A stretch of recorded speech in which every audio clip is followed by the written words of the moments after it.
తెలుసు కదా, star boy Siddhu Jonnalagadda గారు నటించిన లేటెస్ట్ చిత్రం తెలుసు కదా. ఈ సినిమా ఈ అక్టోబర్ 10వ తారీఖున ఈ శుక్రవారం మన ముందుకు అయితే రావడం జరిగింది. ఈ సినిమా డైరెక్టర్ వచ్చి నీరజ కోన, ఒక లేడీ డైరెక్టర్. చాలా అరుదుగా మన టాలీవుడ్ లో లేడీ డైరెక్టర్ అయితే ఉన్నారు. తెలుసు కదా, స్టార్ బాయ్ సిద్ధు జొన్నలగడ్డ, రాశి ఖన్నా, శ్రీనిధి శెట్టి, వైవా హర్ష తదితరులు అయితే సినిమాలో యాక్ట్ చేయడం జరిగింది. ఈ సినిమా గురించి ఒక్క మాటలో చెప్పాలంటే సినిమా అయితే గుడ్.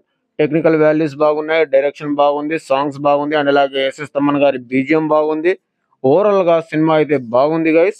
సినిమా మీకు ఖచ్చితంగా నచ్చుతుందని నేనైతే ఎక్స్పెక్ట్ చేస్తున్నాను. నాకైతే నచ్చింది. అయితే సినిమాలో ఎంత పాజిటివ్ ఉందో అంతే నెగిటివ్ ఉంది.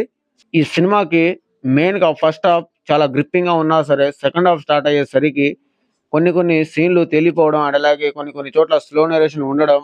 సో అవన్నీ కొద్దిగా చూసుకొని ఉంటే బాగుండేది. కాకపోతే నీరజ కోన లేడీ డైరెక్టర్ అయి ఉండి ఈ రేంజ్ లో కథను రాస్తారని చెప్పి ఎవరు కూడా ఎక్స్పెక్ట్ చేయలేదు. నేనైతే ఇంప్రెస్ అయ్యాను. సో మీకు కూడా ఖచ్చితంగా నచ్చుతుందని నేనైతే ఎక్స్పెక్ట్ చేస్తున్నాను. సో ఒకవేళ సినిమా మీరు చూసుంటే మీకు ఎలా అనిపించిందో కూడా కామెంట్ చేయండి. సో ఓవరాల్ గా చూసుకుంటే సినిమా అయితే గుడ్. మన స్టార్ బాయ్ సిద్ధు గారి యాక్టింగ్ కూడా చాలా వరకు మెరుగుపడిందని చెప్పొచ్చు. జాక్ మూవీతో పోలిస్తే ఈ సినిమా చాలా బాగా యాక్ట్ చేయడం జరిగింది ఈ సినిమాలో అయితే. సో చూడాలి, సినిమా అయితే బాగుంది ఓవరాల్ గా. సో మీకు ఎలా అనిపించిందో కూడా కామెంట్ చేయండి. సో మరో కొత్త ఇంట్రెస్టింగ్ గా పెడితే మీ ముందుకు వస్తాను. అలాంటి bye bye, see you, signing off. Thank you.